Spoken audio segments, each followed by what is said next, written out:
대구시가 코로나19 사태 이후 처음으로 신천지 대구교회 등의 현장 행정조사를 벌이고 있습니다. 정확한 교인 명단과 집단 거주지 등을 파악하기 위한 겁니다. 신천지가 역학조사에 필요한 자료를 은폐하지 않았는지를 집중적으로 조사하고 있습니다. 현장에 나가 있는 취재기자 연결합니다. 신준명 기자.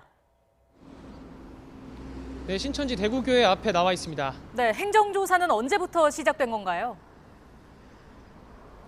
네, 대구시의 행정조사가 시작된 건 오늘 오전 10시입니다.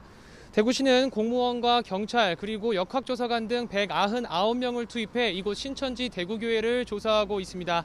행정조사는 오늘 오후 3시가 넘어서야 끝날 것으로 보입니다. 신천지 측에서도 교인 25명이 행정조사에 참여해 협조하고 있습니다.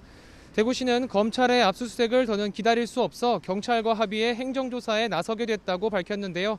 행정조사 대상은 이곳과 함께 주요 간부 사택 4개소입니다. 대구시는 정확한 교인 명단과 집단 거주지 위치 등을 파악하고 있습니다.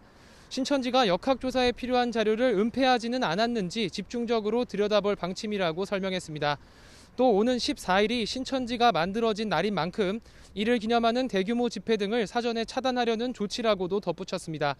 대구시는 이번 행정조사에서 신천지 측이 방역을 방해한 행위가 드러날 경우 사법조치와 함께 행정제재할 계획입니다. 대구 전체 상황도 한번 알아보겠습니다. 오늘 추가 확진자 수가 100명대 아래로 다시 진입했다는 소식이 있었죠? 네, 대구는 오늘 0시를 기준으로 확진자가 73명이 늘어 모두 5,867명이 됐습니다. 추가 확진자가 100명대 아래로 내려온 건 이번 주 들어 두 번째인데요. 증가세가 둔화하는 모습입니다. 대구시가 관리하는 신천지 교인 만여 명이 검사를 대부분 받고 3명만 받지 않은 상황인데 조사가 실질적으로 마무리된 영향으로 보입니다. 대구에서도 신한카드와 삼성전자 서비스센터 등 콜센터 직원 수십 명이 코로나19에 감염된 사실이 뒤늦게 알려졌습니다.